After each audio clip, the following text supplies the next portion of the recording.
Elasticity is a basic concept in economics that essentially talks about price sensitivity.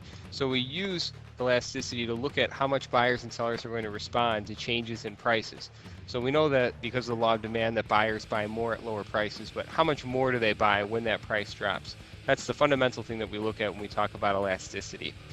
More importantly, elasticity is always measured in percentage changes. So for example, if the price drops by a certain percentage, we're going to look at the quantity response also in percentage terms. So more directly then, a good is considered elastic if a fall in price by a certain percentage causes a larger corresponding change in quantity. Let's look at the things that are determinants of elasticity, or in other words, the things that would make a particular good elastic. And right now we're just going to look at the elasticity of demand. What makes a good elastic or inelastic? Well, in general, demand is elastic, meaning that it's very responsive or sensitive to changes in price when there's a large number of close substitutes. We also call this the definition of the market. So you take a given product. If we talk about something like the Big Mac, if you have to have something that is exactly identical to a Big Mac, there are not that many substitutes out there. However, if you're willing to broaden out that market and talk about cheeseburgers or fast food, there's going to be more substitutes available. The next determinant of demand elasticity is whether the good is a luxury or a necessity. Things that are luxuries, we can stop buying if they change in price too much. So, ceteris paribus, buyers are more sensitive to the price changes in luxury goods that they buy.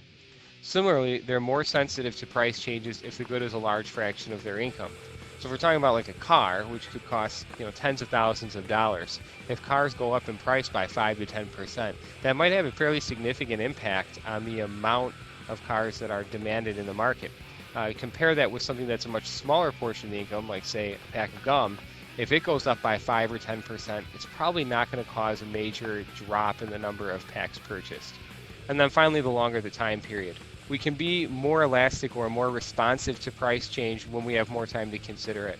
So an example we've gone over in class is driving to school when the gas price goes up.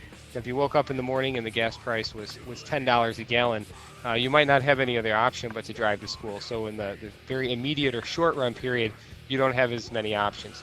And over the long run, maybe you're going to work out a carpool, buy a more gasoline efficient vehicle, ride a bike, or maybe your parents even buy a house that's like next door to this.